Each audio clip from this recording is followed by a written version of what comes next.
రాష్ట్రాన్ని శ్రీలంక చేస్తున్నామని చెప్పి మా మీద అన్నారు.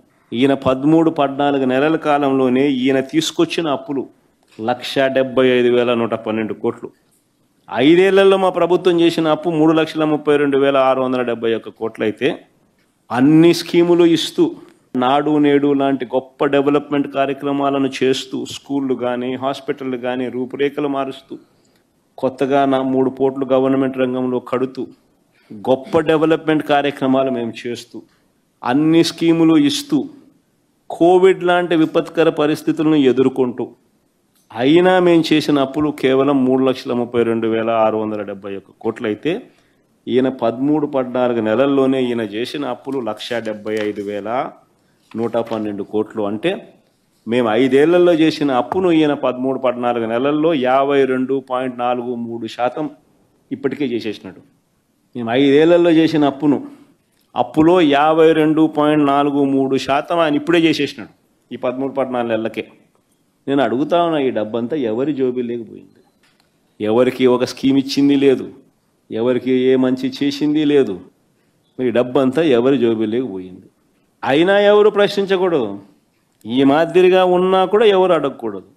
అడిగితే సుమా తప్పుడు కేసులు, షాక్ కొట్టేలా ఏకంగా పెంచిన కరెంటు ఛార్జీలు 18,272 కోట్లు. కరెంటు ఛార్జీలు తగ్గిస్తాడన్న కథ దేవుడు ఎరుగు. కరెంటు ఛార్జీలు ఈ 13-14 నెలల్లో ఆయన పెంచింది 18,272 కోట్లు. మేము ఉద్యమం చేసినప్పుడు 15,000 కోట్లు అయితే ఈ రోజుకి అది 18,272 కోట్లకు ఎగబాకింది. FPPCA అంటే fuel and power purchase cost adjustment కింద రకరకాల తేదీలలో ఆయన ఇచ్చిన బాధుడు 18,272 కోట్లు. దీని గురించి ఎవరు మాట్లాడకూడదు. పాల ధరల దగ్గర నుంచి చంద్రబాబు నాయుడు పుణ్యాన అమూల్ మూతపడతా ఉంది. రైతులకు గిట్టుబాటు ధరలు, పాల ధరలు తగ్గాయి.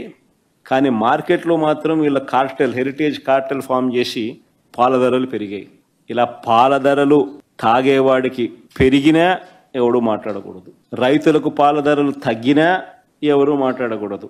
అమాంతంగా పెరిగిపోయిన స్కూల్ ఫీజుల గురించి ఎవరు మాట్లాడకూడదు, పెరిగిన బతుకు భారం గురించి ఎవరు అడగకూడదు. పొరపాటున ప్రశ్నిస్తే సుమా తప్పుడు కేసులు, ఇష్టారాజ్యంగా ఇసుక మాఫియా చేస్తా ఉన్నా మాట్లాడకూడదు. గ్రామ స్థాయి నుంచి బెల్ట్ షాపుల ఆధ్వర్యంలో జరుగుతూ ఉన్న లిక్కర్ మాఫియా గురించి ఎవరు మాట్లాడకూడదు, మట్టి మాఫియా గురించి ఎవరు మాట్లాడకూడదు. అమాంతం కాంట్రాక్టులు రేట్లు పెంచేసి రాజధాని ప్రాంతంలో రేట్లు చూస్తే అసలు ఏం కడతా ఉన్నారు, బంగారుతో కడతాన్నారా బిల్డింగ్లు అనిపిస్తాను. స్క్వేర్ ఫీట్ 9,000 రూపాయలు, 10,000 రూపాయలు బంగారు వేసి బంగారు రాడ్లతో కడతానట్టున్నారు. అమాంతం పెంచేసి ఇంతకు ముందు లేనిది మొబిలైజేషన్ అడ్వాన్స్ కొత్తగా వీళ్ళు ఇప్పుడు మొదలు పెట్టిస్తూ మొబిలైజేషన్ అడ్వాన్స్ పేరిట ఇవ్వడము, డబ్బు అందులో 10% ఇవ్వడము, 8% ఎత్తడము. నాణ్యత లేని పనులు జరుగుతూ ఉన్నా ఎవడో మాట్లాడకూడదు. లూలు లాంటోళ్లకు, ఉర్సా లాంటోళ్లకు రూపాయికే భూములు ఇస్తా ఉన్నా, కారు చౌకగా అయిన భూములు ఇస్తా ఉన్నా ఎవరు మాట్లాడకూడదు, ఎవరు ప్రశ్నించకూడదు. మేము ₹2.49 మేము గతంలో ఎప్పుడూ జరగని విధంగా రాష్ట్రానికి మంచి చేస్తూ మేము PPL చేస్తే నానా యాగి చేసిన వీళ్ళు ఈరోజు ₹4.60 వీళ్ళు PPA చేసుకున్నా ఎవడు మాట్లాడకూడదు, ఎవడు ప్రశ్నించకూడదు. రాష్ట్ర వ్యాప్తంగా హత్యలు జరుగుతూ ఉన్నా మాట్లాడకూడదు, హత్య యత్నాలు జరుగుతూ ఉన్నా మాట్లాడకూడదు, దౌర్జన్యాలు జరిగినా మాట్లాడకూడదు, ఆడపిల్లల మీద అఘాయిత్యాలు చేస్తూ ఉన్నా మాట్లాడకూడదు. ఎవరు ప్రశ్నించకూడదు, అడగకూడదు. అడిగితే ప్రశ్నిస్తే సుమా తప్పుడు కేసులే. కానీ చంద్రబాబు నాయుడుకి ఈ సందర్భంగా ఒక్కటైతే నేను చెప్తున్నా, అయ్యా నువ్వు ఎన్ని తప్పుడు కేసులు పెట్టినా భయపడేది లేదు. ప్రజల తరపున మా పోరాటం ఆగేది లేదు. నీ ప్రభుత్వం కన్ను మూసుకుని కన్ను తెరిస్తే మహా అయితే ఇంకా 3 ఏళ్ళు ఉంటుంది. దాని తర్వాత మాత్రం వచ్చేది మేమే. నీవు పెట్టే కేసులకు, నీతో పాటు నీకు పావులుగా మారిన అధికారులకు ఇద్దరికి వార్నింగ్ ఇస్తా ఉన్నాం. వడ్డీతో సహా మీరంతా చెల్లిస్తారు. ఏదైతే మీరు ఎత్తుతున్నారో అదే పండుతుంది. ఇది మాత్రం మర్చిపోవద్దండి.